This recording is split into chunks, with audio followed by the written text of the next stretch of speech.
Sa face-off pa lang, gusto nang banatan ng kalaban ng ating Pinoy. Ganyan kagalit itong maangas na boksingerong nakatapat ng ating pambato. Bakit kaya ganito ang asta nitong hambog na kalaban? Yan ang ating panoorin ngayon. Marami sa mga Pinoy boxers ang gustong mag-training at manirahan sa ibang bansa upang mabigyan ng malalaking laban. Isa na dito ang tubong Cebu, ang WBA Asia Light Flyweight Champion, ang undefeated hard puncher na si Arvin John Pasiones. Sa edad na 19, may tangkad na 5 talampakan at 7 pulgada at kalahati, at may kartadang 9 na panalo, 8 talo at 5 knockouts. Binansagan siyang sniper dahil sa tulis at lakas ng kanyang mga suntok. Nagsanay siya sa bansang Vietnam at kasalukuyang rank number 2 sa WBA kung saan bakante ang titulo. Posibleng makalaban niya ang rank number 1 na si Eric Rosa ng Panama na may kartadang 7 wins, 0 losses, 2 knockouts. Si Pasiones ay inaabangan ngayon ng mga Pinoy bilang posibleng maging world champion. Ang kanyang estilo ng laban ay may hawig sa undisputed champion na si Terence Crawford ng Amerika. Unang napag-usapan si Pasiones nang makuha niya ang 3 impresibong panalo sa isang taon. Maraming nagulat sa kanyang husay sa murang edad, lalo na't parang veterano ang kanyang galaw, magaling sa depensa at pwedeng magpakawala ng malalakas na suntok sa kahit anong anggulo.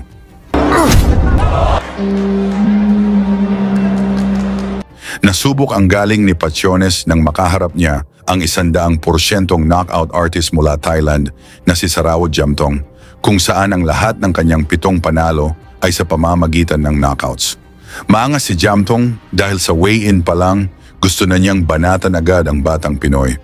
Hindi na nakapagtataka na mayabang si Jamtong dahil siya ang boksingerong pinatulog ni Mel Fajardo, ang silent assassin na Pinoy, sa loob lamang ng 7 segundo sa mismong teritoryo ng Thailand.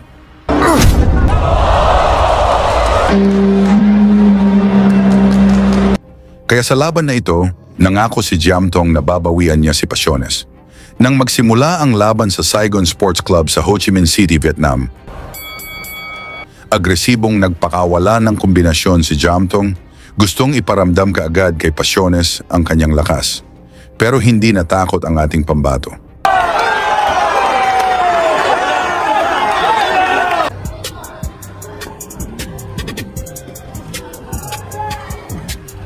Năm năm trước ở độ tuổi 13 thì dành cho mình những thành tích và có những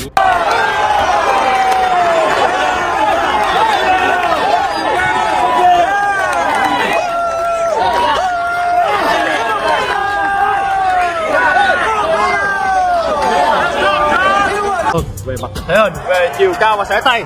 Và vừa rồi thì Pasiones cho rằng đó chỉ là một tình huống đánh vào vai mà thôi. Cú swing hút rất nặng, nhưng rất may cho Sarawat Jamtong là anh đã không phải lãnh chọn.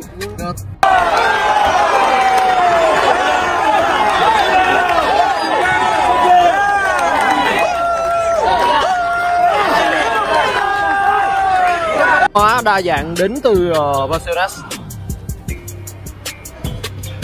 Tiếp tục là Barisot.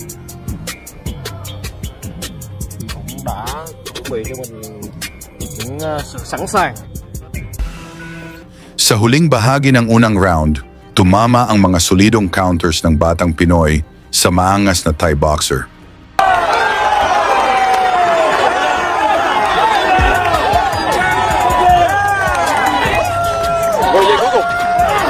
Là một sự thắng lợi tấn công của Pasiones.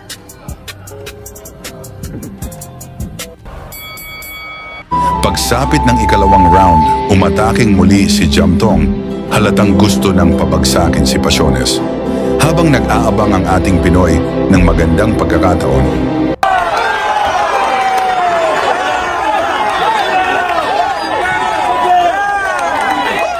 Thấy là những tác giả, những lạc hướng đối thủ đến từ Sarawat Jamtong, nhưng vẫn còn đó là một sự tập trung, phong cách thi đấu cực kỳ chuyên nghiệp đến từ Pasiones.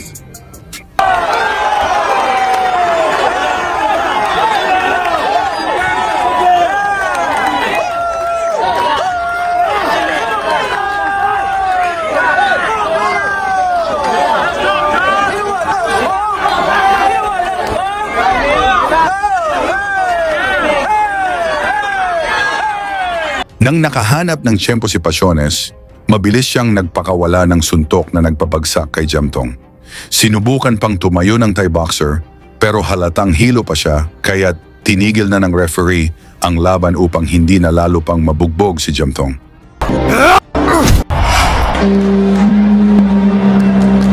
Và có khả năng anh sẽ khiến cho đối thủ bị hạ knockout out. Những bước chân loạn choạng và đứng không nổi nữa rồi. Một cú right shot quá nặng đến từ Pasiones.